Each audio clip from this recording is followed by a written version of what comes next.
Welcome back to IGN Live at E3 2018. I'm Max, and I'm here with Nicolas, who's the creative director for Astro Bot Rescue Mission, which is a brand new, full-fledged PlayStation VR game featuring some familiar little robots. Can you tell us a little bit about what this game is? Sure, all right. Like you say, it's a brand new game for PlayStation VR, and it's a platform game.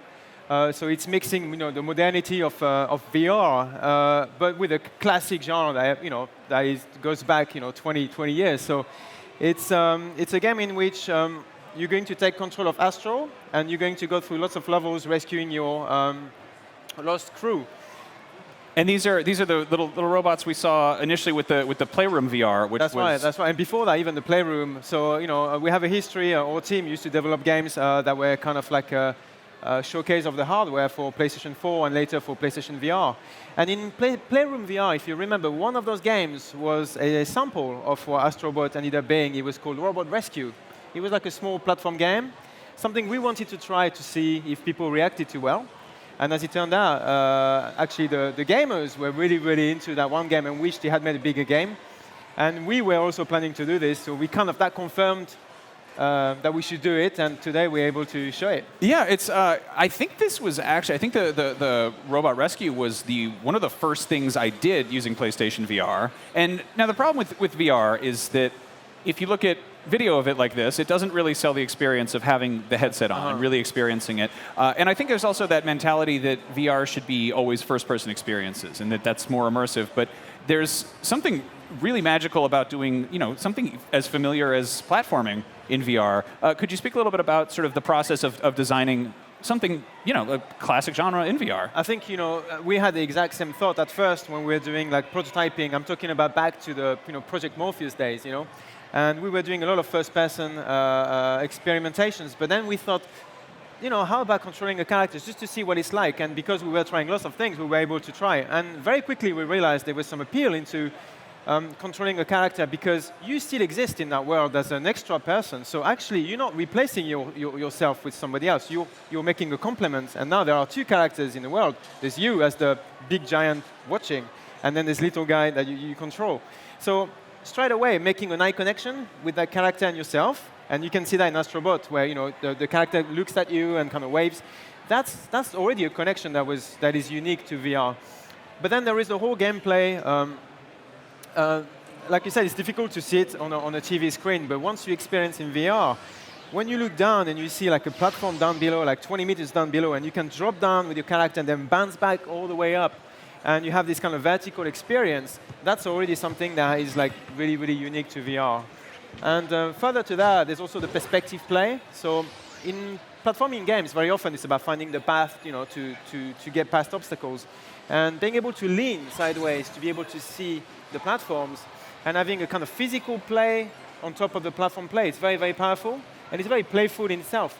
Yeah, you've got parts in the game, I got to demo it this morning, where you actually have to like headbutt obstacles out of the way. And right. It's cool because it's more than just using sort of your own head as the game's camera. You're kind of like you have to look around obstacles. And one thing I guess just terrible depth perception. I'm not great at platforming in general, but being able to find that sort of artificial depth perception in conventional 3D platformers, there's something so much more natural about doing it in VR, where you don't think about it because you understand that spatial sense. Yeah. And the fact that you have, like two screens for each eye means that you have that depth, built in. And in a platform game, having this kind of, pixel-precise jumps is so important. So it gives you like a very tight control scheme, and that's something that VR supports really well, I think. Yeah, I want to talk a little bit about how you make it so that the game really does kind of remind players that they're part of the experience. There are little bits here and there where it'll literally throw things in your face. That's right. So enemies can attack you. So we've made kind of two big groups. Mostly it's all about character control, but every now and then we punctuate the game with real-world interactions, or first-person interactions. So enemies are kind of spitting at you, trying to block your view, so that your hero might become at risk. Also, like the headbutts that you've talked about, and also we're bringing the DualShock 4. As you know, it's tracked in VR, so you can see it and moving one-to-one with your movement. And the DualShock is becoming, can turn into a whole bunch of gadgets that you can use to help your characters through. So, for example, you can become a hookshot, and you can attach to a cliffside and use it for your character to kind of cross a ravine, for example. We have also ninja stars, you can see in the video here. So you're kind of shooting those ninja stars using the touchpad, and once you've kind of cleared the path, then you can move on. And what's interesting with these gadgets is that it's not just destruction, you can also use them to create platforms. Here you can see, you plant them inside the tatami, and you can actually create your own platforms.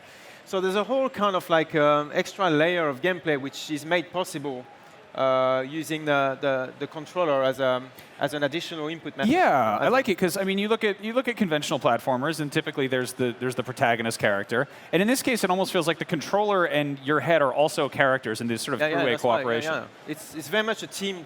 It becomes a teamwork, and you are this kind of like giant in that world, helping your little character friend, and that's why making this emotional connection every now and then is really important, so that the player never forgets that we're a team. Now, I'm actually really curious about this because it's a 3D cartoon platformer. It's something you should be able to immediately pick up and make sense out of. And I think looking at it in action without the VR component is tricky. VR isn't really for kids. Like they're wary about that. They're like, be careful with under age 12 or whatever. Have you shown this to children? Like, have you gotten a reaction from that? So generally speaking, those who some kids we've had who played, for example, Playroom VR, you could play on the TV or in VR. So there was a nice way to kind of if you were underage, you could play on the TV. And for the slightly kind of older kids, they kind of pick it up and play it like in a very easy way because the controls are relatively simple. It's I guess the complexity comes from the utilization of VR more than the controls themselves. But I think overall it's like a super accessible game and anybody can enjoy it. But I think the gamers actually. They're really the ones we're targeting with this game this time around. So there is a little bit of a difference to what Playroom was, and with this game we're targeting gamers. And I think as I sort of understood as we went along and showed it, and I even understood that about myself because I was thinking, okay, there is appeal, but I never quite thought about why it had this appeal. And I think it's this combination of like latest technology that has something kind of very edgy and very cool. But it's also really tapping into the nostalgia because we grew up with these games, right? And I think it's a combination of the two that is making it appealing and elegant. And I think another game that has the same kind of feeling is Moss. Definitely. Yeah. Yeah. Now, one thing that people have complained about with VR titles is that they're not insubstantial, but they're not the length that we expect with typical kind of AAA video games. Could you talk a little bit about the size of this game? Yeah, sure. So we had the same kind of feeling, after the first wave of VR titles. That was like a nice kind of dry run to kind of get to learn the basics, but we wanted to have something meatier. So we set on developing 26 levels. So that's the final game across 5 worlds. 5 worlds finishes with a boss battle, so like this massive gorilla. I mean, I won't give the other ones away. And there's a final boss. So that's 26 levels as a campaign, if you like. But for every level that you clear, there is a secret character hidden inside those levels. And if you find that character, you unlock an extra level, which is more to do with like really pure skills. So for example, that will reuse one of the mechanics from that level and really create a kind of very challenging level out of that one mechanic. So there's another 26 challenge stages. So I think altogether, you're looking at 8 to 10 hours of gameplay, which is kind of now is bringing this kind of VR games inside, what we would call like classic game length. Yeah, that is a substantial amount of gameplay, and also, I mean, it's built for replayability, and it's also I like that it's punctual, like it's bite size. Because some people maybe they want to take the headset off and go get a breath of fresh air, but you can do it in little kind of increments. That's right.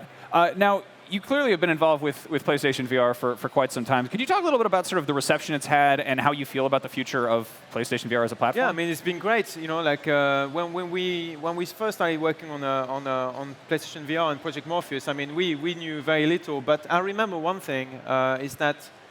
When we started doing those prototypes, I put on a headset and played one of the games we had tried to develop. And I remember, like, after taking the headset off, I thought to myself, the only time I felt like that in the last 20 years actually was when I tried Ridge Racer for the first time for PS1. And the big difference at the time was that, from 2D games that were quite restricted, Ridge Racer offered freedom. You could go 360 and backwards, and there was something very magical about it, right?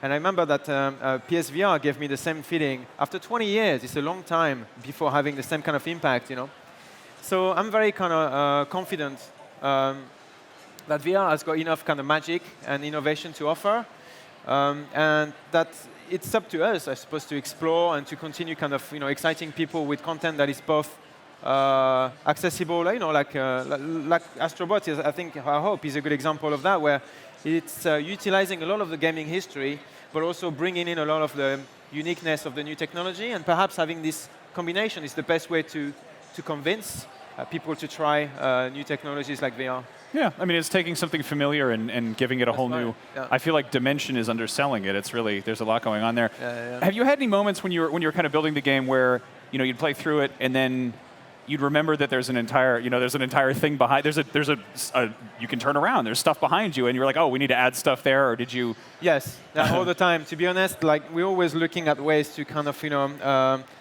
patch any holes or kind of. But there's always a risk of then overdoing it and then having a game that is hard to read because you still have to take the player through a path, even though you actually go in a straight line through the level. That's how we avoid also any sickness issue and things like that, is that you actually go in a straight line, but the whole stage is actually designed around you, right? Huh. So you kind of make your way, and you have to still create a fairly clear path. So deciding where to attract the player's attention and where maybe actually you should kind of not do anything. Having this kind of primary path and secondary path is also very, very important. So we're kind of learning those rules as we go along. Especially for us, it's the first time we make a true platform game. So now, obviously, the scale of games is sort of varies across the board with PlayStation VR, and some of them are $10 and some of them are $60. Do you know anything about the price point for Astro Bot? Yes. So well, first of all, the release. So we're going to be fall this year, and it's $39.99 price point for Astro Bot. Well, excellent. I really hope people can get a chance to try it out. Are there any plans to do a demo as well?